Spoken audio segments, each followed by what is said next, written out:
Hey everyone, welcome to this course on Power BI. This course has been created for the students or the working professionals who want to get into the data industry by becoming a data analyst, business analyst, or a Power BI developer. In this course, we will be analyzing the sales data, and by the end of this course, you will be able to create this wonderful report. And this report consists of 4 pages. On the very first page, we will talk about requirements. On the second page, we will create a map visual to show certain insights. Then we will create the third page in which we will discuss about top bottom 5 analysis. And the last, we will create product details page on which different details of the products that were ordered as a part of given order ID will be shown. So we will discuss about all these things. So let's begin with the sessions. Hello everyone. In this session, we are going to talk about the general way or the most general way in which Power BI is used to create reports and dashboards, or you can say the general way in which Power BI is used to get useful insights or useful information from the data. But before beginning with our discussion about the workflow, let's talk about the basic elements of Power BI. So Power BI basically consists of 3 elements. It has 5 elements, but these are the 3 basic elements that you should know. The very first being Power BI Desktop, second one is Power BI Service, and third one is Power BI Mobile Applications. Power BI Mobile Applications are available for all sorts of devices. You can see on the screen the names are written, and the names of all these 3 elements are actually written. Now let's talk about the workflow or the general way in which Power BI is used to create reports and dashboards. So in the very first step, you will have to collect the data from the data source. You need to gather the data and you need to bring it to Power BI desktop app, right? So in the very first step, there can be multiple data sources, or in fact, there can be a single data source as well from which you are pulling the data or you are collecting the data. Once you've gathered the data and brought it to Power BI desktop app, in the second step, you now need to clean the data. You now need to clean, prepare and structure the data, because it is not necessary that the data that you have gathered or obtained is in a form where you can directly use it for reporting. So now you need to clean the data. And for this purpose, we have something called Power Query Editor, which is available in Power BI desktop app itself. And Power Query Editor is nothing but the heart of Power BI, because here you can perform all sorts of transformations on the data, right from renaming the columns to deleting the columns, to deleting the records, to replacing values, to replacing null values, to merging, to performing merging operations, or to append various queries. So you can perform all sorts of data transformations here. That's why we say that it is the heart of Power BI. Once you've cleaned, structured and prepared the data, you now need to create a data model in the model view in Power BI desktop, right? So a data model or data modeling, when we talk about data modeling, it actually refers to nothing but establishing relationship between different tables that form your data set, because your data set may be consisting of single table or it may consist of multiple tables as well. So the case where it consists of multiple tables, you need to establish relationships between these tables. So that's the thing that we do when we talk about data modeling, right? Or that simply refers to creating a data model. Once you have cleaned, prepared and structured the data and you have created a perfect data model, now you can go for creating reports.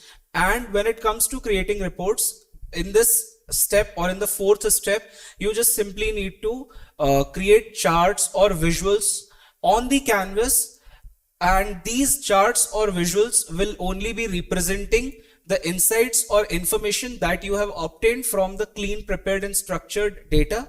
So that's the thing, right? So this refers to creating reports, right? Wherein you will create charts and visuals. Maybe you can make use of the default visuals which are available to you. You can also make use of the app source custom visuals in order to represent the information through the reports or the single or the multiple pages available in a report, because a report may consist of single or multiple pages. Once you have created the reports, you now need to publish it to Power BI service in the fifth step, right? When we will talk and discuss about projects, we will see how can you publish the reports to Power BI service. Now once, and this Power BI service is the second basic element of Power BI that we have talked about. It is written at the top of the screen, you can see. Once you have published the report to Power BI service, you can now create dashboards in Power BI service, right? And there is some difference between reports and dashboards. Reports, as I already told it to you, they can consist of single or multiple pages, but a dashboard will consist of a single page only, right? So there are some other differences as well that we will discuss in the upcoming sessions when we will talk about the projects related to Power BI. And once you have created the dashboard in step 6, you can now share these reports and dashboards that you have created and published to Power BI service. You can then share these reports and dashboards with your colleagues and other people, with whosoever you want to share with, right? So this is not the only way of working with Power BI, but this is the general way in which you can create dashboards and reports using Power BI, or you can get insights from the data using Power BI, right? So I think that's enough for this session. So we'll meet in the next session. Till then, thank you. Bye-bye. So hello everyone. In this session, we are going to talk about the requirements. Requirements as in whenever you will be working as a business analyst or a data analyst or a Power BI or Tableau developer, then it will be expected that you have to create the reports and dashboards in such a manner so that all the client requirements are fulfilled, right? Or all the requirements of the stakeholder or the business owner should be fulfilled, right? By the reports or dashboards that you create, by the insights that you are showing. So here in this video, we will discuss about those requirements as well, whatever is expected by you when you will be creating this project. And apart from that, I will also give you a brief about the company and will also tell you about the type of the data that is provided to you, because it becomes very important for you to have a very good understanding of the domain. At the same time, you should have a very good understanding of the data as well. So we will talk about all those things in detail while we'll be discussing about the project. We'll discuss all those things, especially we'll discuss about the better understanding of data, because it will contribute largely to a perfect report or a good report being created. That's why. So here in this case, we have a company by the name Company ABC, and this company is actually customers can place orders for various products sold by this company online. And this ABC company delivers the products in the least possible time depending upon the customer's address, right? This is the second point. Number 3, customers can choose either cash on delivery option or they can pay online while placing the order. And the fourth point is that company follows 10 days return policy. In case the customer is not satisfied with the product, so he can return the customer within 10 days and the company will, according to its policy, process the refund as well. So this is a brief about the company. And in this particular project, the data set that is provided to you, it basically consists of nothing but 4 Microsoft Excel CSV files. CSV means comma separated value files.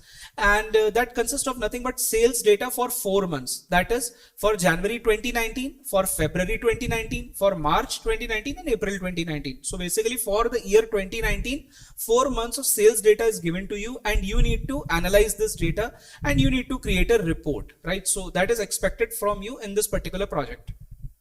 And each CSV file consists of following columns. The very first column is order ID column. And order ID actually represents a value that can be used to uniquely identify each order. And in each order, more than one products could have been ordered, right? So this is what is being represented by the order ID column. In the second column, the name of the second column is product column or product, and it consists of nothing but the product name.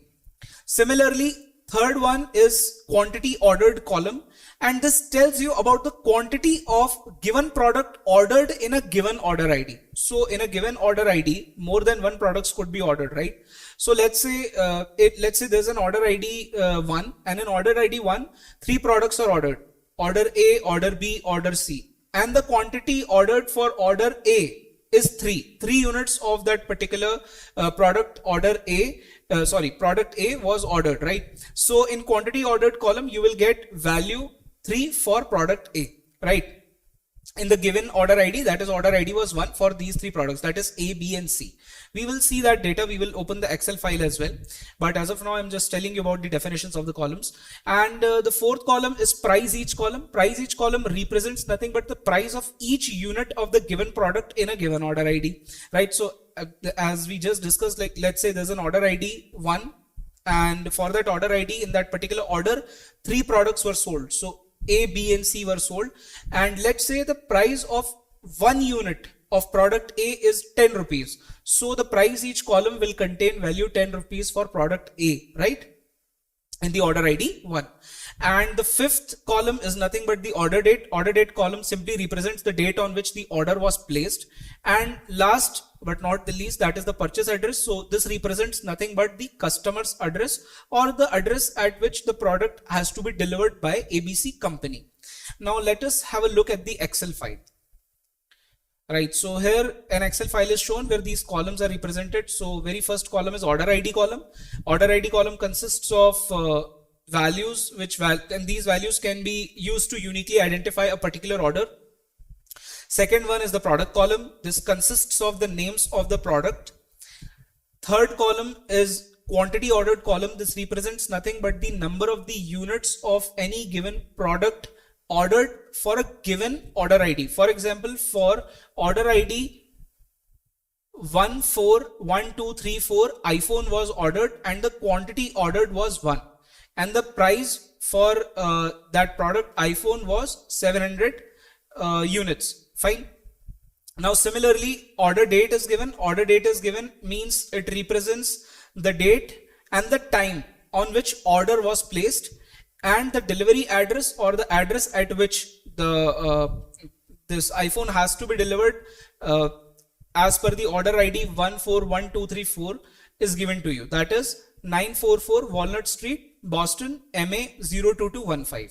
Right. So this is the Excel file where all this data is shown to you. So this was just to give you an idea of that what type of data these Excel files consist of. So this data was shown to you for a given month. Likewise, it is available for all 4 months, January, February, March and April. Now let's talk about the requirement, that what all is expected from you when you will be completing this project. So by the end of the project, you should create a report which should be able to answer these questions, or which should be able to show these insights on one or multiple pages of the report, because a report can consist of multiple or single pages. So we should come to know, after going through the report, we should come to know that what are the top 5 and bottom 5 product by sales, right? So the 5 products having highest sales and 5 products having lowest sales, least sales. Now in second point, you should also represent sales by region. Third point, all the details about the products ordered in a given order ID should be shown. So let's say if I select a particular order ID, as I already gave you the example of order ID 1. In order ID 1, 3 products were ordered, that is A, B and C. So if someone selects order ID 1, then they should be able to see that A, B and C were the products which were sold. This was the price of each one of them for 1 unit, and this was the sales generated for each product in that particular given ID. So we will discuss about all these things in detail, but I'm just giving you an idea of that what all is expected from you. In the fourth point, you should tell number of the orders by time of the day, right? In what time of day highest number of orders are being placed by the customers, or XYZ number of orders are being placed by the customers. That should also be shown in your report, or multiple pages on your report. And fifth point, you should be able to tell number of the orders by date. The sixth point, you should also be able to tell sales by month, right? Seventh point, you should also be able to tell number of the orders by month. Sales by month, sixth point, orders by month, seventh point.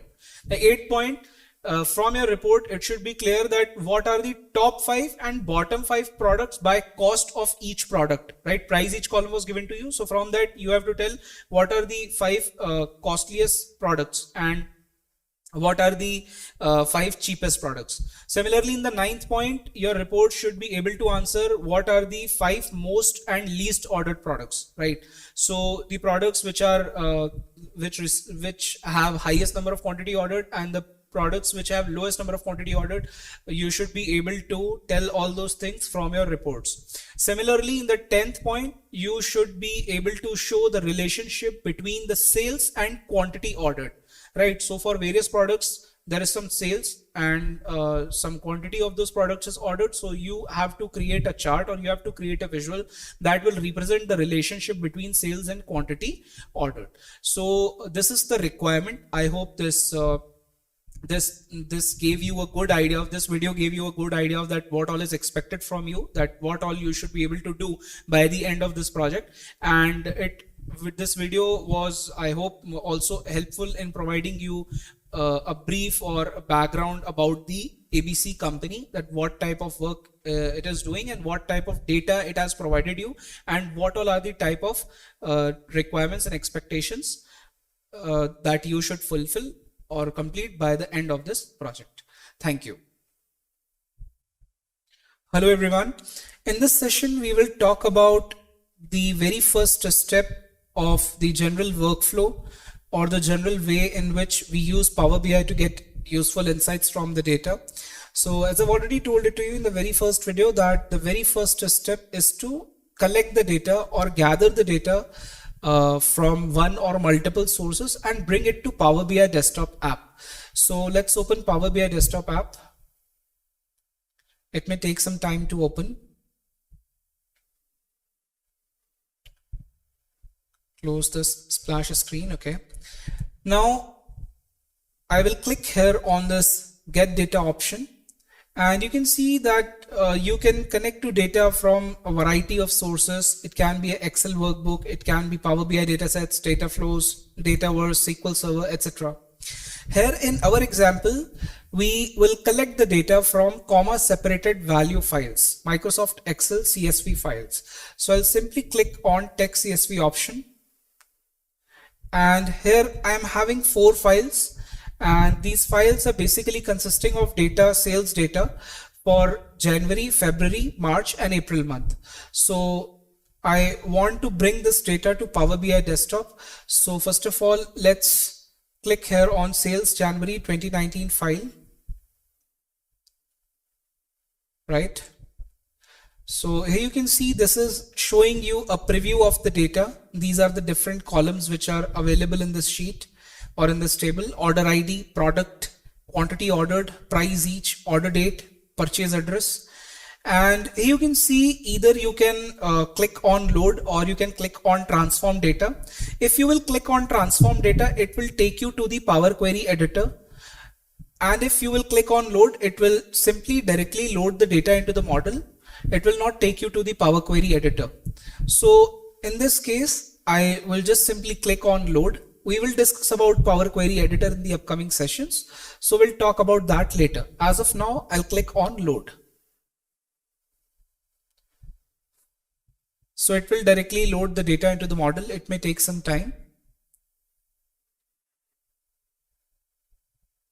And you can see that this sales data or this table is actually available to you here in the fields pane. This is a fields pane. In the fields pane, this table is available, is visible. And this is consisting of these columns: order date, order ID, price each, product column, purchase address column, quantity ordered column, right?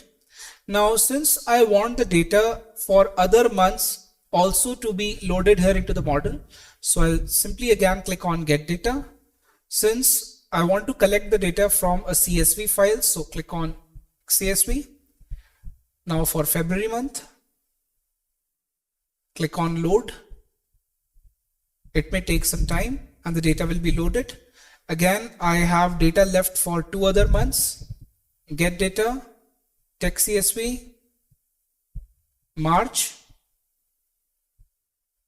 load. Right, so here it is showing that the query that you have loaded into the model, it consists of some errors. 3 errors are there, right? So as of now, I'll just simply close this dialog box. But when I will talk about the Power Query editor, we will see how to remove these errors and what type of errors are occurring in this case. As of now, I'll simply close it. Right? And here you can see this query is available here in the fields pane by the name sales March 2019. Now, the data for April month is left. Simply click on get data, text CSV, and double click on April. Load. Here you can see again this query is also consisting of one error. So we will discuss and talk about this error later. But as of now, I'll simply click here on close in this dialog box. Fine. So you can see in this manner, you can simply bring the data to Power BI desktop. In the next session, we will talk about Power Query Editor, and we will see how can we view this data in the Power Query Editor, and we can perform various types of data transformations. And also how can we remove the errors that we saw right now for the queries that existed in the queries sales March 2019 and in the query named sales April 2019. Thank you.